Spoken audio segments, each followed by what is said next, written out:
Hello and welcome back to my channel. So today we are doing my July manga reading log for the month of July. I've read a lot of more like very popular mainstream series this month actually for whatever reason, so hopefully you guys enjoy. And we're also going to switch up the order. I usually go like completed, in progress, dropped, but I'm actually going to invert it and I'm actually going to start with dropped series, in progress, and we will finish with completed series. So with that being said, let's get into it. There of course will be timestamps left down below so you can skip around because I know not everyone enjoys everything that we talk about on reading logs. So let's get started with the first in progress series for this month, which is Attack on Titan. Wow. So I guess we're starting this video off with a very hot take, which is that I don't actually enjoy Attack on Titan very much, at least the anime. I obviously watched the anime when it was first released. I watched it when season 2 released. Like right before season 2 released, I watched season 1, and then season 2 came out and I watched that as well. So season 1 was good. It was good but not great to me. Like I liked it enough to watch season 2. My problems come from season 2. And my biggest problem is with the characters. I don't particularly like enjoy any of the characters and I don't find them very compelling. So in season 2, it was like these characters that I completely forgot even existed to the story were suddenly becoming Titans. And I'm like, who is he? Who is she? Like, who are these people again? If I have to go back and like really sit and think hard about who these characters are, then they probably weren't presented very well or were written very well. In my opinion, a lot of the Attack on Titan characters are not written very well. And as somebody who is a very character-driven person, if the characters are not compelling, then I will simply not care. When I first watched the anime, one of my like favorite characters was Mikasa. I thought she was kind of cool, but that is where my interest stopped. But I will say this time, I actually kind of like Armin. I think he's my favorite character. But like he's not super like impressive to me. Like I don't love him. He's just, if I had to choose a character to be my favorite, it would be Armin. But despite all of my criticisms I just gave to Attack on Titan, I did really love the world building and like the mystery surrounding the Titans. Like that is super cool. Like I was always constantly thinking like, why are the humans, even if I don't know who these humans specifically are, why are they sided with the Titans? Like what is going on there? Very interesting mystery surrounding Titans and the way the world is set up and everything. So in that regard, I'm very curious about Attack on Titan. So with that being said, that's why I ultimately decided to start reading the manga, because I feel like with the manga I can consume it quickly and in a more meaningful way. Like I won't have less time to not pay attention, considering like I have to read the words on the page and like look at the pictures on the page. So it's easier for me to keep track of things, and also I'll be able to move through it quicker than if I watch the anime. And I'm currently at the end of season 1. It was good but not great. I feel like I have the exact same sentiments that I had when I first watched the original 24 episodes of the first season. So we'll see how I feel when I get into like the season 2 content, since that's where like I started to drop off. And yeah, I know that my biggest thing that I want to see in Attack on Titan is what is going on with Eren's basement. We were introduced to this concept very early on, and I really want to know what is in the basement. So I googled it. I didn't Google what's in the basement. I googled when do we go to the basement, and they said around chapter 80. So I'm a little less than halfway to Eren's basement. Once we get there, I will reevaluate whether I actually want to continue reading the series. Another thing that interests me about Attack on Titan is the way that everyone says that Eren enters his villain era, and people talk about how the ending sucked. One thing about me, I'm curious. So I want to see what happens at the end. The general consensus of Attack on Titan as of right now, after 30 something chapters, is that I like it but don't love it, and I will be continuing reading simply because I'm curious. So the next in progress series we'll be talking about today, which is something that I have been keeping up with weekly, or like as they release. It's on a weird schedule. The series I'm talking about is My Dress Up Darling. Yay. The series releases on a weird schedule. It's like they release for 3 weeks straight and then they go on like a 3-week break and then they do the same thing again. So like I don't keep track of it very well. I just usually go onto the subreddit and read whatever chapter is like pinned to the board whenever I remember to do that. And it's been going pretty well so far, I guess. I think I'm caught up as of recording. So, yay. But as you may have guessed, if I'm keeping up with it weekly, I feel like it implies that I do thoroughly enjoy the series. I did speak about it in one of my first reading logs, which I will link. My opinions are pretty much the same as they were before.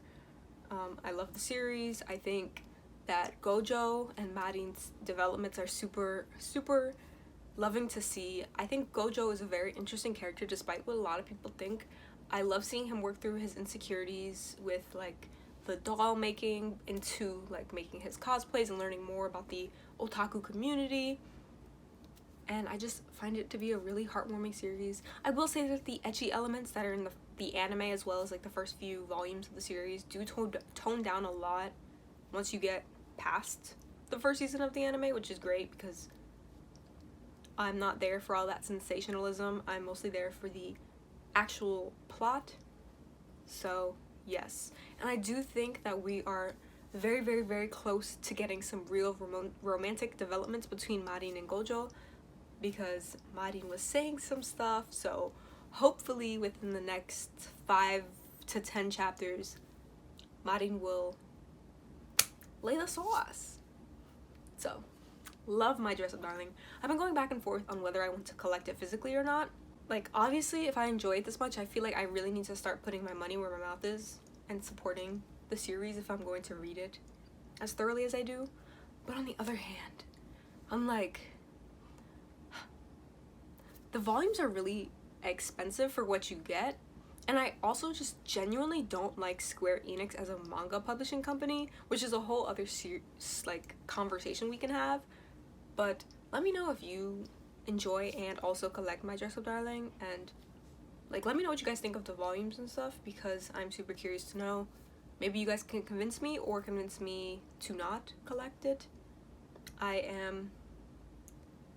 don't know what to do yet. So the next in progress series is something that we've talked about plenty of times on the channel so far. It is Fruits Basket. So I did read Omnibus Volume 3, and I read a good chunk of Volume 4 as well. More than I usually do.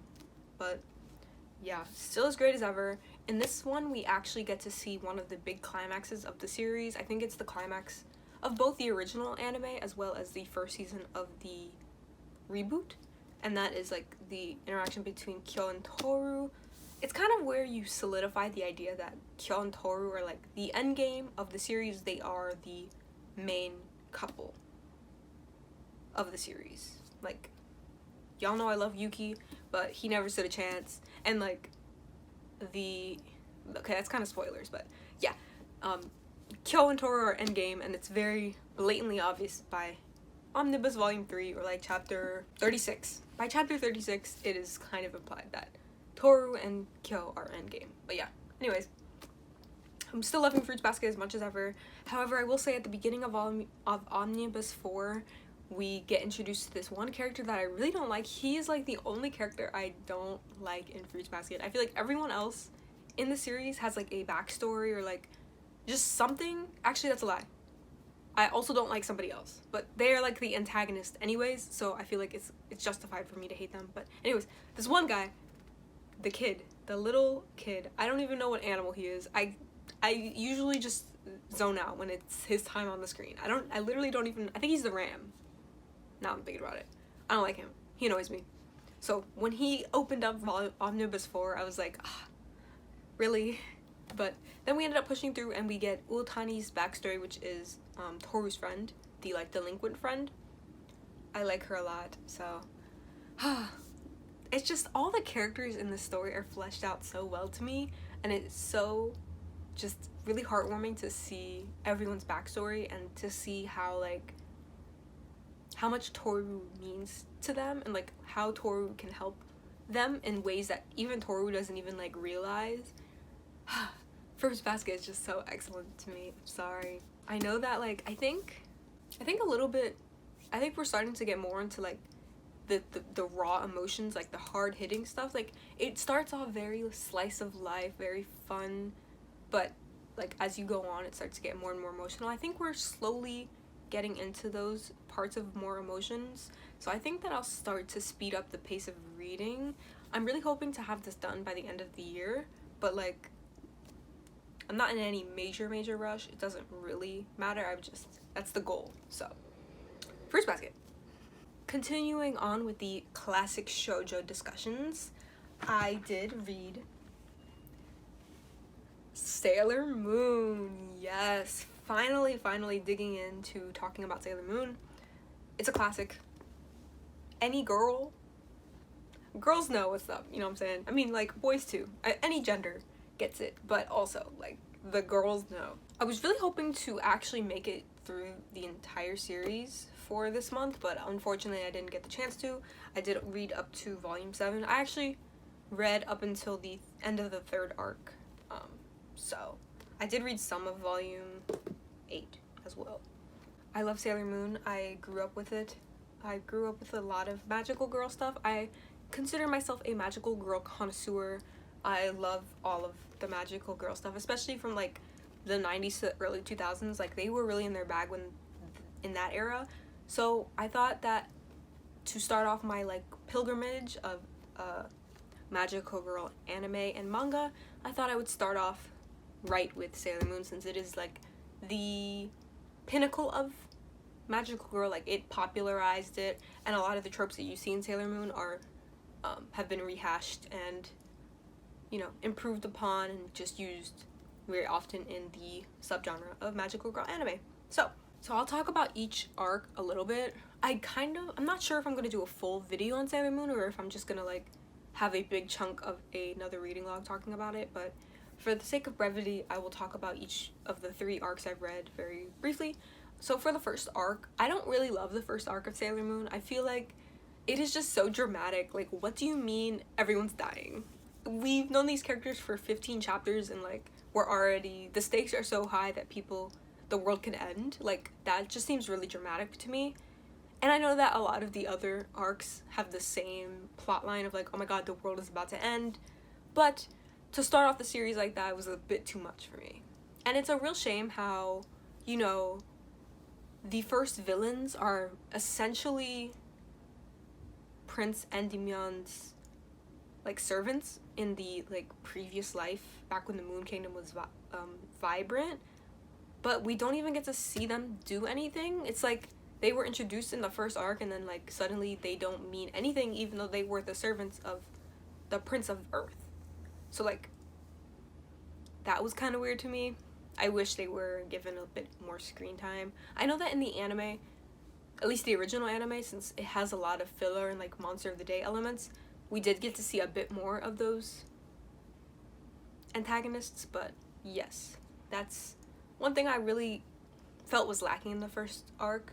Also, like, because I've owned these manga for so long and like also I grew up watching the anime, so when I re-watch the anime or reread things, it's always that first arc. So I feel like it is etched into my brain, that first arc. So it's like, why do I have to consume it again? Why do I have to watch this again and again? So yeah, that's my issues with the first arc. However, I feel like it starts to pick up a lot with the second and third arcs. The second arc is probably one of my personal favorites, just because I really love Chibiusa and it's her introductory arc. She gets a lot of like time to shine, as well as her bond with Sailor Pluto is very touching to me. So I really love the Black Moon arc. It is one of my personal favorites. However, I think the story starts to dramatically pick up and the writing becomes infinitely better with the third arc. No pun intended. I think it is called the Infinity arc. So I love that arc as well. It was super interesting to see, you know, get introduced to the outer senshi, such as Uranus and Neptune, who are our gay icons. We love them.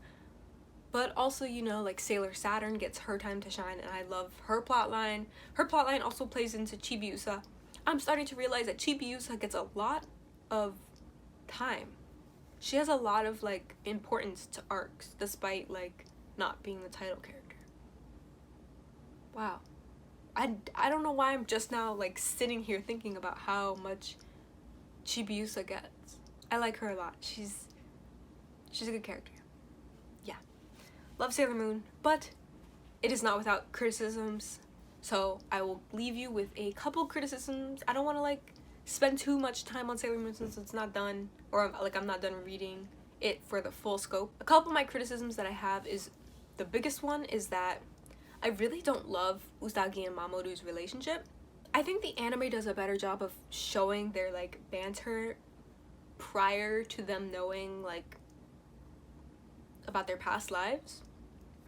And like the tuxedo mask thing was cool too, like, oh, like she and him don't get along in their human forms, but then he comes to save Sailor Moon. That's cool.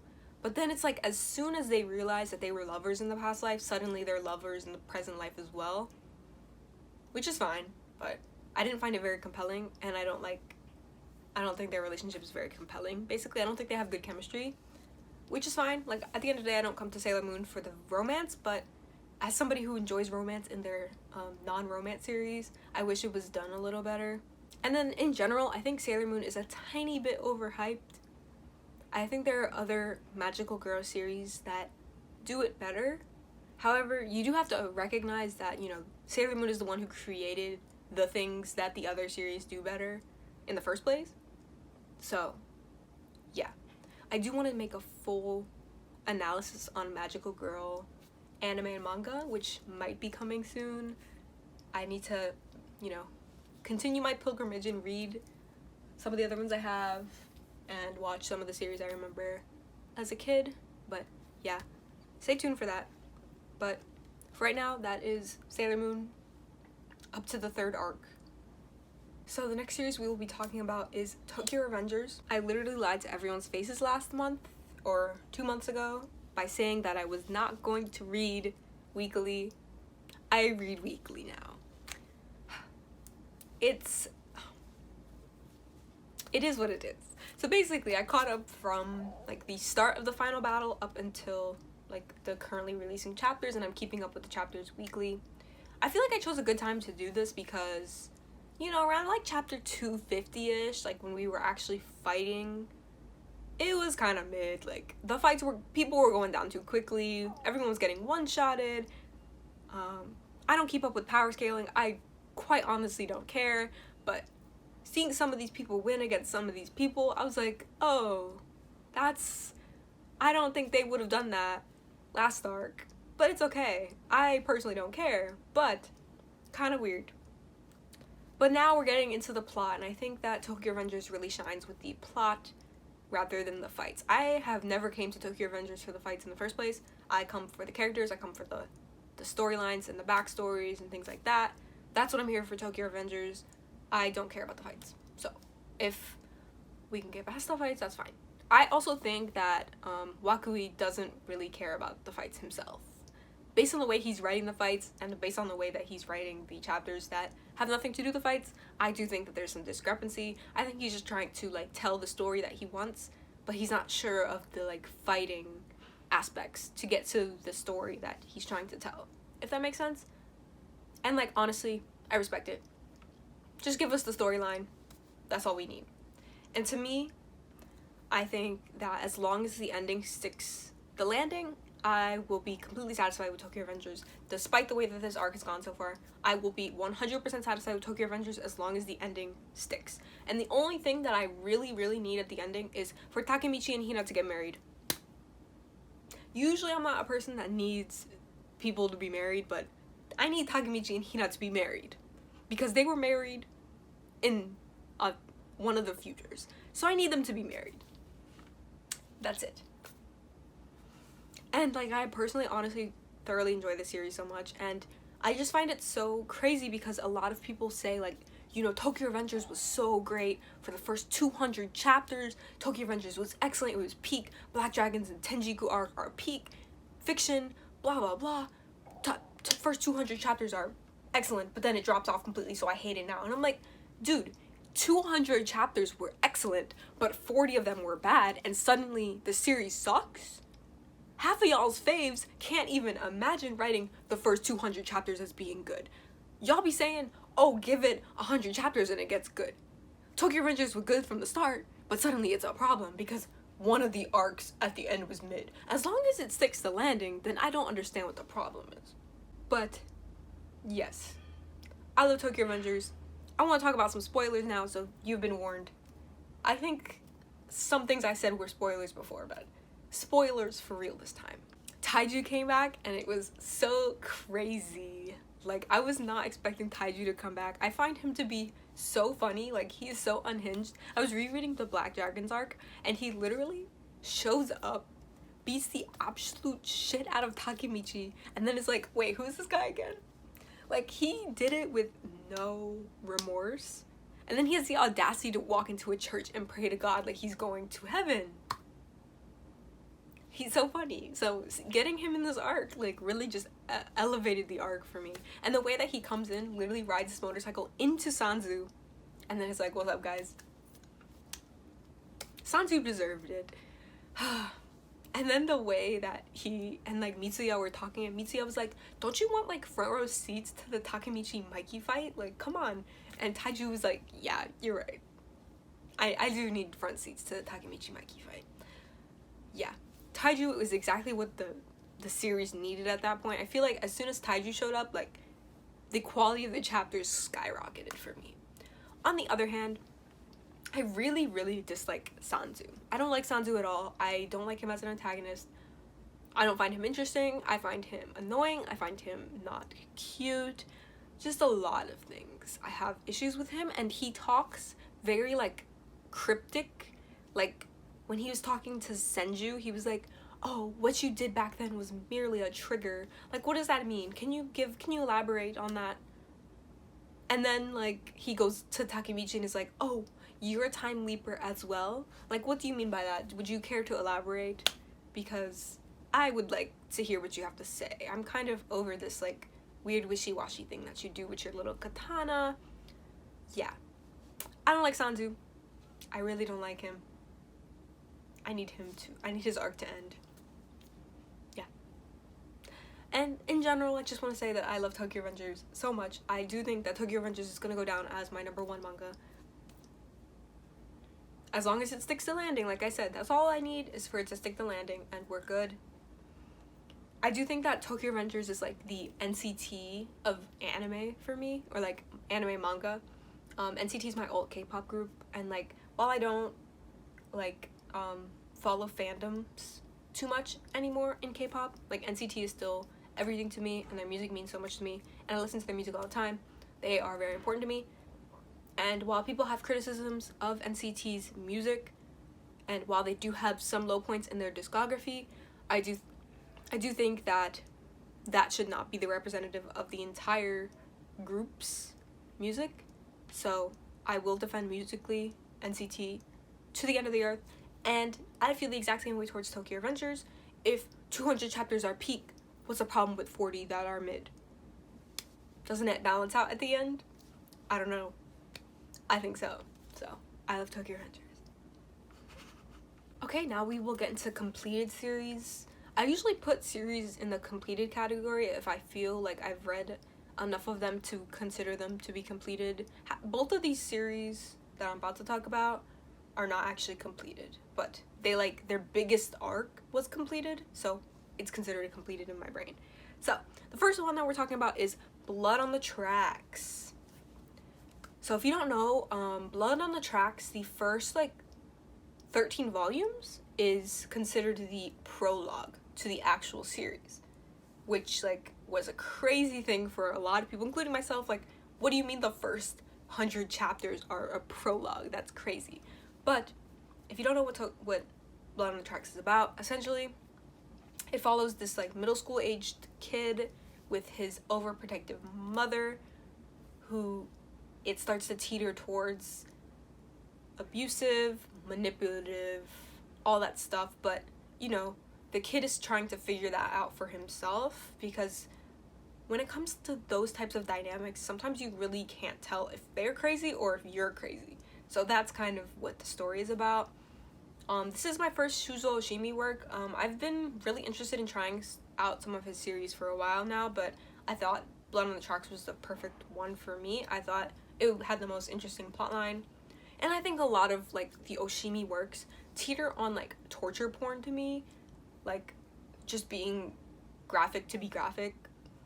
And I do think that Blood on the Tracks was kind of leaning into that at times, but in general, it was a pretty engaging read. I think it was good, but not great. I do think it's hyped up a lot in the community. And also, it wasn't very horror-like or very, like, thriller, I guess. Like, I was not really afraid in some ways. I was expecting more, like, edge of my seat than I was on my, like, I was very comfortable on my seat, you know what I'm saying? There's actually a, like, plot twist that happens around, I want to say, like, the 80s that literally had me laughing out loud because of how absurd it was. And I don't mean that in a good way. I mean that in a bad way. Like, why? Why is this happening? This is stupid. But, of course, I pushed through. I do want to say, like, I do enjoy my ride, but honestly, like, because of the way people hyped it up, I was almost disappointed at the way it went. So don't go into the series expecting peak fiction because you're simply not going to get it. So like I said, I read until the end of the prologue, and I will likely just like I'm not gonna keep up with it weekly like that. I don't care about it enough to keep up with it like as it releases. So I will likely just wait until it finishes and binge the second half or like the actual story. I don't know if it's gonna be like part 1, part 2 end, or if it's gonna be like part 1, part 2, part 3, part 4, part 5. So Blood on the Tracks. I don't think that I like Shuzo Oshimi's storytelling style. I don't think it's for me. I don't think I'll be checking out any other series by this mangaka unless like something with a crazy interesting plot to me comes out, but as of right now, none of the plots really pique my interest. So I don't think he's for me. Let me know if you guys enjoy Shuzo Oshimi and what your favorite work by him is, because I'm super curious to hear. I do think Blood on the Tracks is gonna be like one of his like biggest like the Goodnight Poon Poon of his catalog, like the main one. I know Flowers of Evil as well, but I think Blood on the Tracks is finding its way towards the top of his list of things. I don't know what this word is. Do you know what word this is? Let me know. So the next series I completed is Chainsaw Man. I finished part 1 and like I'm currently reading it weekly. So we're gonna mostly talk about part 1. I finally bit the bullet. I finally read Chainsaw Man. I thought it was great. I liked it way more than I thought I was going to. In a previous installment, I talked about how I really wanted to get into Chainsaw Man, but I was really worried about the violence and gore. But honestly, it didn't bother me as much as I thought it would. I'm not good at reading action manga very much, so I usually just kind of skim through the action scenes because it's hard to keep up sometimes with the choreography, which, number one, I think the Chainsaw Man choreography was pretty easy to keep up with, and two, the way that, like, Fujimoto draws, like, some of the, like, gore scenes, like, with people's heads being cut off, like, perfectly, and, like, bodies being sliced, like, completely evenly in half is like so absurd that it makes it like it suspends my disbelief in a way that makes the gore not as violent as it could be, if that makes sense. I do think the anime is probably going to be more gory, especially because colors, it's going to make it more graphic. So we'll see how I feel about the anime. I'm going to watch it, but like, you know. Anyways, let's get into it. Like I said, I loved it way more than I thought I would. Like, this might be a top 10 series for me. I can't lie, at first, like, I was super enjoying it, and then somewhere, like, midway to, like, 3/4 of the way, I was starting to feel a bit underwhelmed, but the ending, like, wrapped it up relatively nicely, especially finding out, you know, that this is only part 1 and there's gonna be an entire part 2, which super, you know, it's gonna develop the story a lot, and, like, part 1 was really excellent already. I think my problem was that I was really thrown off by what the climax of part 1 was supposed to be, because, you know, throughout the whole beginning of the series, they're hyping up this one thing, like, yeah, this is the biggest threat, this thing is, like, very dangerous, this is our biggest threat, we're gonna kill this thing. And then, like, once we got down to it, killing that one thing was actually not that hard for our main characters. In fact, the true threat of the series was something completely different that we never would have really thought about. So, like, the twist was a bit jarring to me, I think, but once you, like, sit down and think about it, I guess it's fine. Like, it was pretty cool. My favorite characters are, in this order, Aki, Power, and Denji. I love all 3 of them. I think that their interactions together are, like, one of my favorite things about the manga. I love the moments right after or right before fights where we just get to see the characters vibing out together. And those 3, like, they have a very domestic household. They all live together. So seeing them interact and, like, have a little family together was super beautiful to me. So you can guess by the characters and as well as the order in which I said them that I was getting my heart ripped out of my chest every 3 business days. It was insane. I will say that characters written by Fujimoto are extremely well done, because he will introduce a character, right? I will look at this character and be like, I don't know if I like this one. But then, you know, they get some backstory, they get some, like, interactions with the other characters, and I'm like, you know what? I like you. You know what? You can stay. I like you. You're cool. You know what? I love you. You're cool. Boom, dead.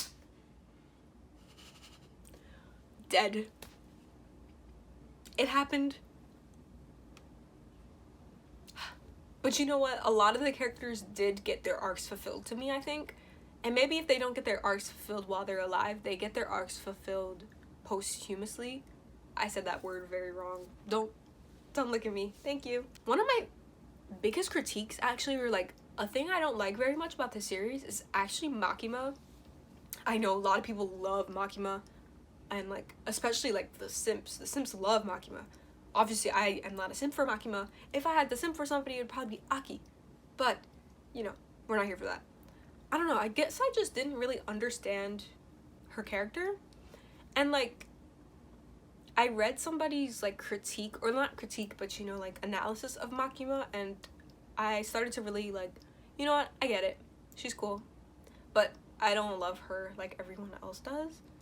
And, you know, I guess that's just a preference. Like, I'm sure not everyone loves Aki, for example, but, you know, that's one of my things. I didn't get the hype around Makima. I guess lastly, we'll wrap up by talking a little bit about part 2, which I think there's been 4 chapters so far. Yeah. The first chapter was so flawlessly executed. Like, justice for Bucky. We love Bucky. The way that the tone shifts are done in the series are so excellent. It is exactly to my taste. Like, I think that Fujimoto is exactly like my manga taste. Like, I love the absurdism. I love the tone shifts. I love, like, stupid humor. Excellent. And so far, we haven't seen much of Denji, but I don't personally mind. I know that I will grow to enjoy these characters like I have with the entire cast from part 1. I will grow to enjoy everyone that we're working with in this current arc. However, you know, by default, I guess Denji is my new favorite character. So I would like to see my son at some point. When will my son return from the war? I don't know. I would love to see him. So hopefully we get Denji soon. I'd like to see him interact with some of our new characters. But on the other hand, if we don't see Denji for another 20 chapters, like, as long as these new characters are cool, I'm cool. So I'm super excited about Chainsaw Man. Lastly, we could talk about the anime as well, because the trailer came out today on the day I'm filming, the new trailer, and we got the release date of October. We were thinking that it was going to come out in October, but, like, with the lack of news, I was kind of worried that it was going to push into the winter season, but it is coming in October, and I'm super excited. Aki sounds great. all of them, like, we heard Aki's voice, Denji, Power, and Makima in the trailer. And they all sound great, and I'm so excited. I'm so ready. I'm so sorry for the person I'm gonna become for the rest of the foreseeable future, because Chainsaw Man comes out in fall, and then we have Tokyo Revenger season 2 coming out in winter, and then we have Dr. Stone season 3 coming out in spring. You got my top, like, my 3 favorite shonen series, the anime, coming out. I'm so sorry for who I'm gonna become, but yeah, I really love Chainsaw Man. So I will be keeping up with it weekly, like I said, on the app, because I don't know if I'm gonna pick up the physicals. I will at some point. I want to either get the box set that I am manifesting, or pick it up on like a secondhand website for as cheap as possible, because I've already read it, so like I don't really, like, the urgency is not there. But yeah, I'd love to own Chainsaw Man at some point, but not in the foreseeable future. Let's start manifesting the box set so that, like, as soon as the series ends, bam, box set, and I can just scoop it up real quick. But yeah, read Chainsaw Man, guys. Okay, the very last series we will be discussing is the only thing that is officially, like, actually 100% completed that I read this month, and that is Blue Flag.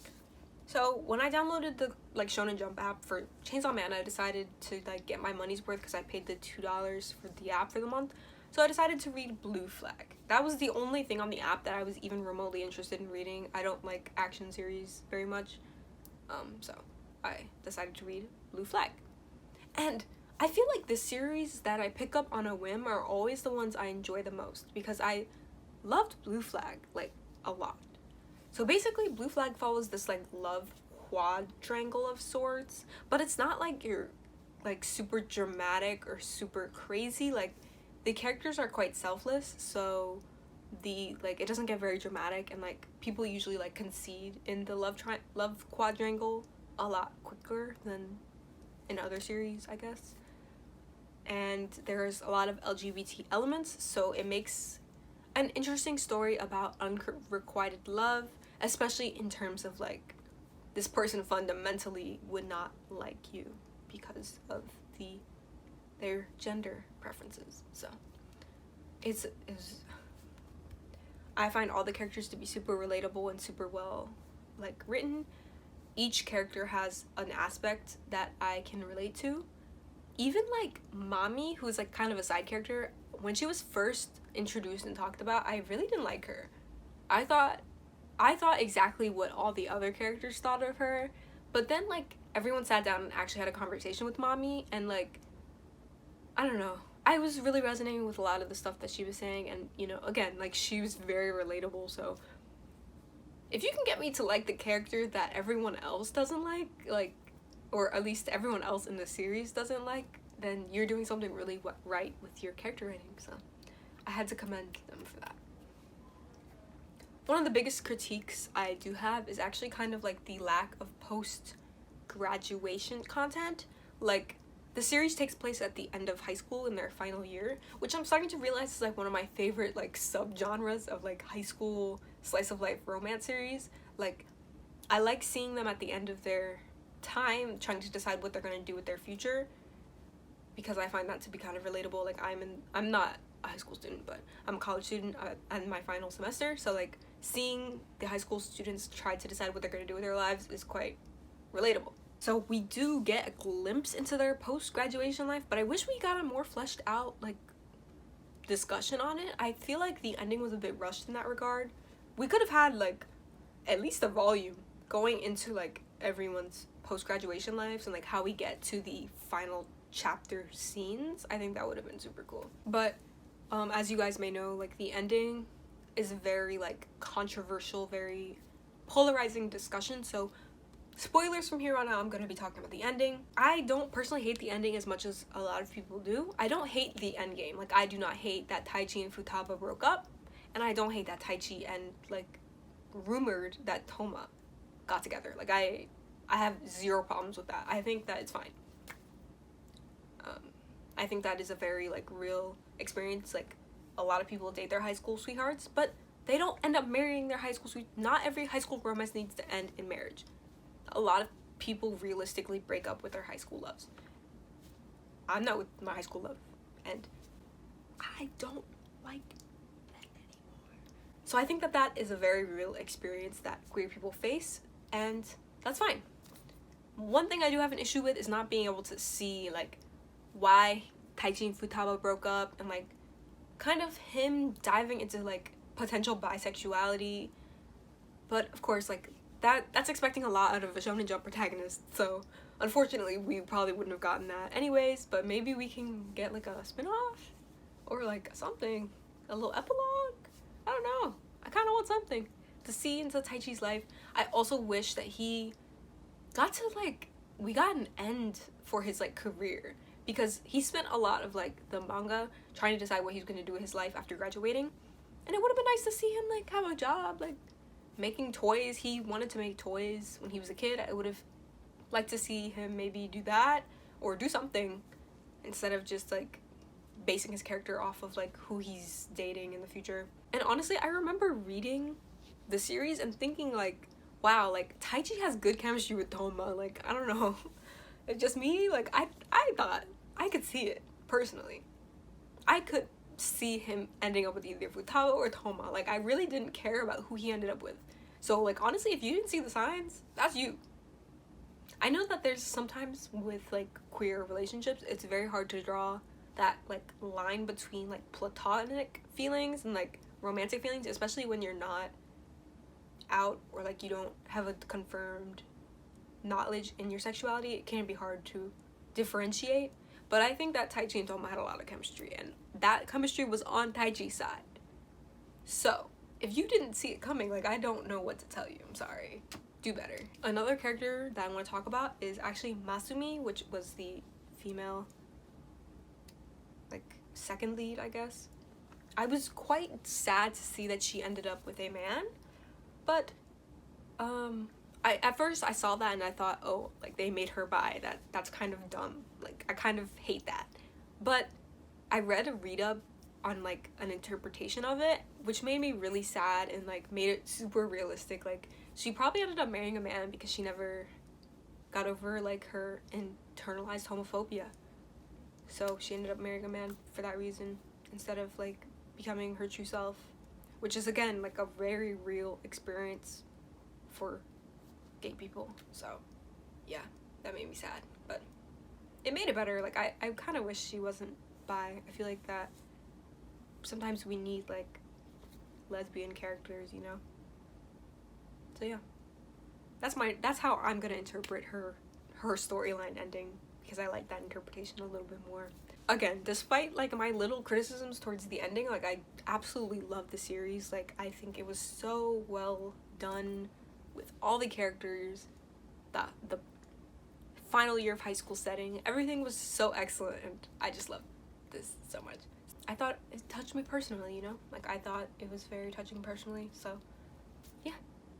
I do want to own this physically because obviously, like I said, it is very, I feel like it was very personally touching, so I do definitely want to own the physicals at some point. But kind of like Chainsaw Man, I'm kind of waiting to see if I can either find it for really cheap on like Manga Swap, or just wait for like Right Stuff to have a sale with Blue Flag included. So yes, that's Blue Flag. I highly recommend it. Don't listen to what everyone else says about the ending. Just open your eyes a little bit, open your mind a little bit to the possibility of your shonen protagonist not being straight. So that is the end of our manga reading log for July. I think it was a lot of fun to film. It was a lot of fun to set up, so I hope you guys enjoyed. Lots of great series this month. Nothing I really hated, which is always a plus. And yeah, leave a comment for any of the questions I asked throughout, and also let me know what you've been reading lately. Let me know if you have any recommendations for me, especially like Blue Flag related recommendations. I'd like those ones. And of course, read Chainsaw Man, guys.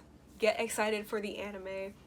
That should be the biggest takeaway, is that you guys should read Chainsaw Man. But yes, leave a like and subscribe for more. Bye bye.